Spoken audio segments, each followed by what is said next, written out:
अखंड मंथन के सभी दर्शकों को नमस्कार। मैं हूं शेखर त्रिपाठी और आप देख रहे हैं हमारा YouTube चैनल अखंड मंथन। आज हम आपको एक लघु वेब सीरीज यानी मिनी सीरीज दिखाने जा रहे हैं जो कि आधारित है लोकसभा चुनाव के परिणाम पर आधारित है और इसमें हम विश्व भर के देश भर के ज्योतिषाचार्यों को सम्मिलित कर रहे हैं। तो आज के कार्यक्रम में ऑस्ट्रेलिया के साइकिक एक्सपर्ट और आधुनिक युग के नोस्ट्रेडमस कहे जाने वाले क्रेग हैमिल्टन पार्कर की द्वारा की गई उन भविष्यवाणियों से आपको अवगत कराएंगे जो उन्होंने संसार के महान नेताओं के भविष्य पर की गई है। और साथ ही आप देख रहे होंगे कि वर्तमान समय में संसार भर में जिस प्रकार से भारी उथल पुथल मची है और ऐसे में अब इस पृथ्वी के भविष्य का क्या होगा, ये इस पर निर्भर करेगा कि संसार की ये बड़े नेता कैसा निर्णय लेने जा रहे हैं। एक प्रकार से देखें तो अघोषित विश्व युद्ध आरंभ हो चुका है और जैसा कि हमने आपसे पहले भी कहा था कि ये ऐसा विश्व युद्ध नहीं होगा जिसमें देखते ही देखते संसार भर के देश एक साथ कूद पड़ेंगे, बल्कि इसकी चिंगारी एक स्थान से भड़केगी और धीरे धीरे सारा संसार इसकी आग में झुलसने लगेगा। जैसा कि आप जानते हैं कि रूस यूक्रेन युद्ध से भड़की ये चिंगारी अब इजराइल हमास और इजराइल ईरान के युद्ध तक जा पहुंची है। एक प्रकार से देखें तो ये तीसरे विश्व युद्ध की शुरुआत है, क्योंकि इसमें एक पक्ष इजराइल के साथ खड़ा है तो दूसरा पक्ष ईरान के साथ, और इसी प्रकार से रूस के साथ कुछ देश खड़े हैं, लेकिन यूक्रेन के साथ अमेरिका और नाटो देश के साथ साथ यूरोपीय देश भी एक साथ आ गए हैं। तो विश्व की ऐसी परिस्थिति में अब संसार के बड़े नेताओं का क्या निर्णय होने जा रहा है और क्या कोई नेता ऐसा निर्णय ले सकता है जिससे कि ये आग और भी भड़क जाएगी। तो आइए इसी पर चर्चा आरंभ करते हैं और साथ ही साथ क्रेग ने इसमें भारत के चुनाव परिणामों पर भी भविष्यवाणी की है। तो ऑस्ट्रेलिया के psychic expert Craig Hamilton Parker ने अपने कार्यक्रम कॉफी विद क्रेग में कहा है कि उन्होंने अक्टूबर 2020 में ही कह दिया था कि संसार के किसी बड़े देश में बैंकिंग सेक्टर में एक बड़ी हैकिंग होने जा रही है और 7 मई के समाचार पत्रों में ब्रिटेन में बड़े पैमाने पर बैंकिंग सेक्टर में हो रही हैकिंग की समाचार प्रकाशित किए गए हैं और इसके पीछे चीन का हाथ बताया जा रहा है। क्रेग का कहना है कि चीन सरकार द्वारा अब साइबर हमले की शुरुआत कर दी गई है और देखते ही देखते ये सारे संसार भर में छा जाने वाला है। क्रेग का कहना है कि गुप्त रूप से अभी हम सभी देश जो है वो एक युद्ध लड़ रहे हैं और वो युद्ध जो है वो चीन से लड़ रहे हैं। चीन अभी सामने से नहीं बल्कि पीठ पीछे वार कर रहा है, लेकिन अभी भी कोई भी देश इस बात को स्वीकार नहीं कर रहा है कि हम चीन के साथ एक छद्म युद्ध या फिर एक गुप्त युद्ध लड़ रहे हैं। अपनी भविष्यवाणी को आगे बढ़ाते हुए क्रेग सबसे पहले भारत में हो रहे लोकसभा चुनाव को लेकर के भविष्यवाणी कर रहे हैं। उनका कहना है कि 2024 का चुनाव निश्चित तौर पर प्रधानमंत्री श्री नरेंद्र मोदी को एक बार फिर से एक रिकॉर्ड बनाते हुए देख रहा है।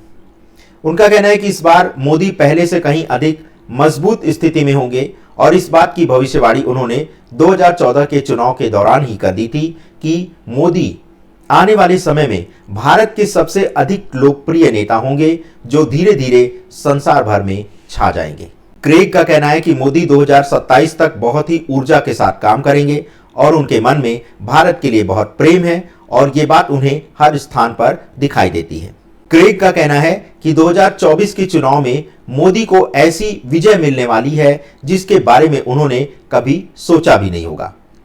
क्रेग का कहना है कि इस बार मोदी के विजयी होने के बाद भारत में मुस्लिम अल्पसंख्यक का जो कार्ड खेला जाता है उसमें बहुत बड़ा बदलाव आने वाला है और अल्पसंख्यक होने के नाते जो बहुत से अधिकार अल्पसंख्यकों को दिए गए हैं, मोदी उसमें एक बड़ी भारी मात्रा में कटौती करने जा रहे हैं। क्रेग का कहना है कि अल्पसंख्यक समुदाय की ओर से अभी बहुत सारी शिकायतें भी सामने आने लगेंगी। ये कहा जाने लगेगा कि मोदी लोकतंत्र का गला घोंट रहे हैं और यह भी कहा जाएगा कि वे हिंदू समर्थकों की बात सुन रहे हैं और बाकी के लोगों की आवाज को दबा रहे हैं। क्रेग के अनुसार भारत में धीरे धीरे जो समय आने वाला है वह 2 धर्मों के बीच एक बड़े मतभेद का समय आने जा रहा है।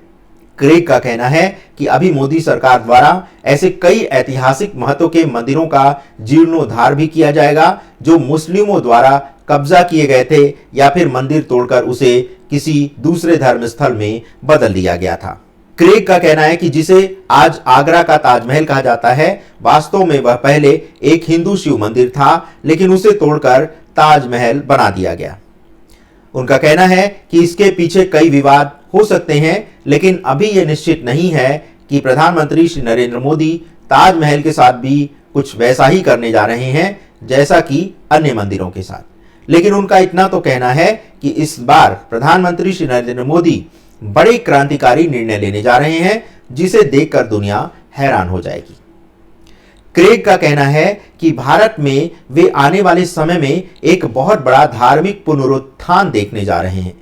उनके अनुसार जो लोग भारत में बेरोजगारी के मुद्दे पर मोदी को घेर रहे हैं, उनके मुंह भी जल्दी बंद होने वाले हैं, क्योंकि क्रेग भारत को बहुत तेजी से संसार की एक बड़ी अर्थव्यवस्था के रूप में देख रहे हैं। क्रेग के अनुसार मोदी के तीसरे कार्यकाल में आप देखेंगे कि ये भारत अब सोने की चिड़िया में बदलने की ओर अपना तीसरा कदम आगे बढ़ा चुका है। क्रेग का कहना है ऐसा नहीं है कि मोदी अभी ही शक्तिशाली हैं, बल्कि जब वे राजनीति से रिटायर भी हो जाएंगे तब भी उनका बहुत भारी दबदबा भारत की राजनीति पर देखा जाएगा।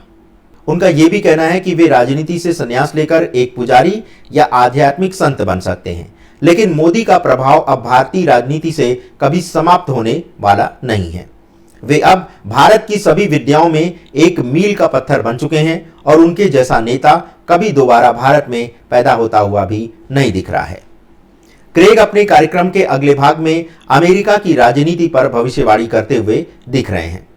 उनका कहना है कि अमेरिकी राष्ट्रपति चुनाव में वे इस बार डोनाल्ड ट्रंप को एक बार फिर से अमेरिका का राष्ट्रपति बनते हुए देख रहे हैं। क्रेग का तो यह भी कहना है कि इधर मोदी भारत के तीसरी बार प्रधानमंत्री बनेंगे और उधर ट्रंप अमेरिका के दूसरी बार राष्ट्रपति बनेंगे, और दोनों विश्व नेता मिलकर आने वाले समय में चीन के प्रभुत्व को एक बड़ी चुनौती देने जा रहे हैं। क्रेग का यह भी कहना है कि 2025 से 2026 के बीच भारत में एक बड़ा इस्लामिक संघर्ष होने वाला है और इस संघर्ष के पीछे पाकिस्तान का हाथ होगा और इसमें कश्मीर को वो भी शामिल किया जाएगा। क्रेग ये भी कहते हैं कि वो भारतीय सैनिकों को अफगानिस्तान जाते हुए देख रहे हैं। इसका अर्थ ये हुआ कि पाकिस्तान अफगानिस्तान में कोई संघर्ष छिड़ सकता है, जिसमें भारत अफगानिस्तान को सैन्य सहायता पहुंचा सकता है। इसके अलावा वे भारतीय विदेश नीति में एक बहुत बड़ा परिवर्तन होते हुए भी देख रहे हैं, जो कि आने वाले समय में एक बड़े तनाव का कारण बन सकता है। उनके अनुसार ये आवश्यक नहीं कि इस विदेश नीति में परिवर्तन के कारण कोई युद्ध हो, लेकिन वे एक गंभीर तनाव की स्थिति स्पष्ट रूप से देख रहे हैं।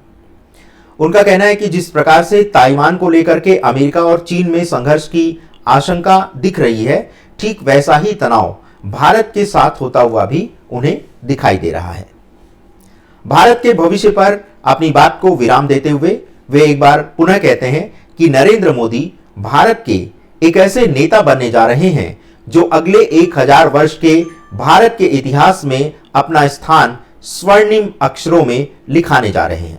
आने वाले समय में भारत संसार के सबसे शक्तिशाली देशों में भी सम्मिलित होने जा रहा है। तो मित्रों, क्रेग हैमिल्टन पार्कर की भविष्यवाणियों की इस सीरीज के आज के एपिसोड में बस इतना ही।